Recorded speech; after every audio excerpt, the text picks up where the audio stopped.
Assalamualaikum warahmatullahi wabarakatuh. Salam sejahtera, salam sehat untuk kita semua. Apa kabar, teman-teman? Ya, semoga baik-baik saja ya. Sehat selalu bersama keluarga teman-teman dimanapun teman-teman berada. Semoga kita bisa menjalani hari demi hari dengan baik, ya dimudahkan semua rezeki, amin. Dan tetap semangat. Oke, sehari lagi kita akan menghadapi pertandingan yang sangat ditunggu, sangat dinantikan oleh masyarakat Indonesia, apalagi para netizen, penggemar sepak bola timnas. Tentunya ada yang berdebar-debar, tidak sabar menunggu momen ini, karena kita akan bertanding pada tanggal 8 malam, Rabu malam itu, jam 8.15 waktu setempat, tapi di kita sudah masuk ke Kamis, teman-teman. Jadi sudah ke jam 00.15 kalau nggak salah, kita masuk ke situ dan teman-teman harus siap cemilan, makanan-makanan kecil di depan televisi kalau yang menyaksikan ya dari Indonesia, dan bagi para supporter fanatik kita Garuda yang ada di Timur Tengah yang sudah datang ke Arab untuk bisa menyaksikan duel Indonesia ya di Jeddah, itu tentunya diharapkan bisa terus bisa memberikan dukungan kuat terhadap tim Garuda kita. Oke, saya bicara kali ini teman-teman ya tentang skema yang akan dimainkan. Semuanya itu berpulang kepada pelatih. Pelatih yang lebih tahu, menentukan ya. Tetapi kita coba memprediksi tentang apa yang bisa terjadi dengan dua skema ini. Skema pertama adalah apa yang kita lihat ketika menghadapi dua pertandingan FIFA Matchday melawan uh, Cina Taipei, Taiwan atau dengan Lebanon. Hasilnya oke, kita tidak kalah memang, satu menang dan satu imbang. Kita tidak kebobolan, clean sheet. Tetapi ada sesuatu yang bagus yang di mata Patrick Kluivert, bahwa dia coba mengubah dari skema sebelumnya 3-4-3 ke 4-2-3-1, pengembangan dari 4-3-3 ala Patrick Kluivert. Saya lihat dengan pola ini ya teman-teman, dan kalau bisa melihat ada kecenderungan memang Kluivert akan memainkan pola yang sama juga melawan Arab Saudi, termasuk mungkin melawan Irak. Tapi oke lah, kira-kira siapa tuh yang akan bermain ketika kita tidak memiliki seorang Emil Audero, kiper Cremonese yang memang masih bermasalah, belum bugar secara 100%, dia butuh istirahat 2 pekan disinyalir oleh para medis, dan memang sangat disayangkan dia lagi bagus-bagusnya di Serie A bersama Cremonese dan akhirnya dia tidak hadir. Tapi kita bersyukur, alhamdulillah, bahwa Martin Paes yang tadinya juga cedera dalam pemulihan melewati 8 pertandingan itu di MLS di Amerika Serikat, kemarin dia sudah ada di bench ketika FC Dallas bermain melawan LA Galaxy. Suatu hal yang bagus, bahwa ketika dia ada di bench berarti dia sudah siap. Pelatih Eric Will sudah memainkan, maksudnya menaruh dia di bench walaupun tidak dimainkan, karena penjaga gawang Dallas itu adalah Koladi. Nah, dengan kehadiran Martin Paes, tentunya ini bagus.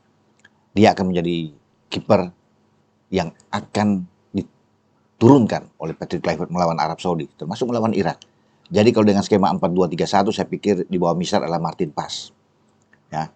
Kemudian kita akan mereka-reka siapa di kanan. Apakah Sandy Walsh atau Yakob Sayuri.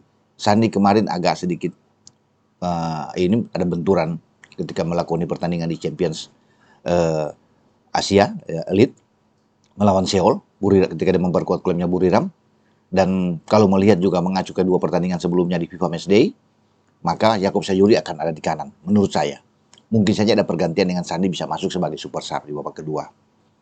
Kemudian di bek kiri, ya ketika lawan Lebanon itu ada Dean James, bermain bagus juga. Dan Dean James kemarin di Liga Eropa ketika memperkuat Go Ahead Eagles melawan Panathinaikos, ada 2 assist dari Dean James. Ini bagus juga sebenarnya. Karena lawan Lebanon kan dia di kiri, kemudian mendorong Calvin Verdong main di gelandang bersama dengan Joy. Tapi kali ini saya pikir Verdong yang akan bermain di posisi bek kiri. Nah, di bek tengah itu ada Jai Ises dan Kevin Dix. Itu yang tergambar lawan Lebanon. Tapi bukan tidak mungkin Rizky Ridho juga akan bermain. Ya, termasuk dengan Hafner. Tapi kalau disuruh pilih memang mungkin saja bagi Kluivert dia akan memilih dengan Jai dan Kevin Dix. Oke, 2 gelandang itu akan diisi oleh Tom Haye dan Joe Pelupesi. Sementara kedepannya itu di kanan ada Miliano Jonathans, ya, kemudian di kiri kemungkinan juga itu masih akan tempati oleh Ragnar Oratmangun, walaupun kita masih punya kesempatan, masih ada Vano di sana, ada Kabuaya, ada Beckham yang masih bisa bermain di sana. Dan kita akan tunggu. Ya karena Ragnar ini kan 2 pertandingan FIFA Matchday sengaja tidak dimainkan oleh Kluivert, walaupun dia ada. Tapi dengan Ragnar ada karena di FC Dender dia sudah bermain, nah, dia akan ada di kiri. Satu lagi saya memilih Ricky Kambuaya, ya akan berdiri di belakang striker. Nah itu 3 gelandang serang yang akan menopang seorang striker. Lalu siapa yang akan dimainkan Kluivert? Ole Romani sudah kembali, Mauro Silstra atau Ramadan Sananta. Kan 3 itu aja untuk bermain sebagai nomor 9. Walaupun Ole adalah pemain nomor 10. Karena Sananta dan Silstra sebagai nomor 9. Saya memilih Ole Romani. Ole akan ada di sana. Maka 4-2-3-1 itu sudah tergambar kan. Martin Pas, Jakob, Verdong, Jai, Dix, Joy Pelupesi, Tom Hai, Miliano, Ragnar, Kambuaya, dan juga dengan Ole Romani. Itu yang mungkin saja ditampilkan di opsi pertama bagi Kluivert menghadapi Arab. Oke, opsi kedua, teman-teman.